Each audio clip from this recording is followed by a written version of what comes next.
conscientização. Então, o que eu quero falar é que é muito importante o ser humano perceber que ele é teológico no fundo. Veja aí essa sentença. Todo conhecimento é oriundo da revelação. Então notem, eu já mostrei o que o Schelling pensava. E ele traz ideias teológicas. Todas as pessoas têm a teologia na base. Mesmo ateu, quando fala que Deus não existe, está falando de Deus, né? Está dizendo que ele não acredita naquilo que no fundo ele crê, compreende? De maneira que o ser humano, a questão principal é a questão de Deus na vida dele, seja quem for. Veja um autor alemão também, Karl Jaspers. Ele é do século XIX, principalmente do século XX. Veja o Karl Jaspers, as ideias dele. Toda busca é limitada, porque a vida do ser humano é limitada.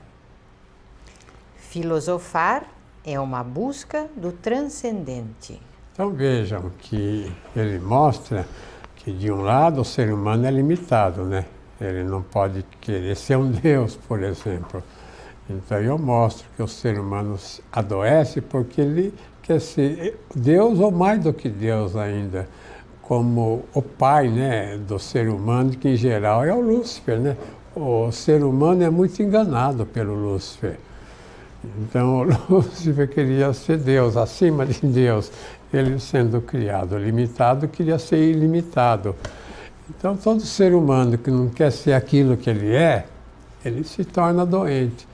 Por isso que nos sanatórios, cada pessoa pensa que no passado, lá na outra encarnação, a mulher foi uma rainha, uma princesa, uma fada, isso, aquilo. E o homem pensa que foi um Napoleão, que foi um rei, que foi um sábio, compreende?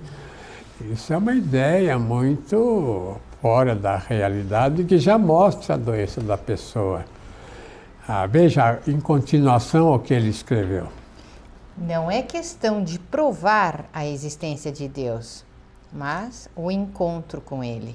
Então notem, né, o autor, ele é um pensador da escola existencialista. Aí, falou agora em teologia. Isso que eu quero falar, que não é só o pensador, como no caso desse pensador alemão, mas o cientista o tempo todo ele fala em Deus. Mesmo negando, ele está falando. Então, Deus, né, a parte, vamos dizer, teológica, a parte principal na vida de cada um e que dá mais sanidade.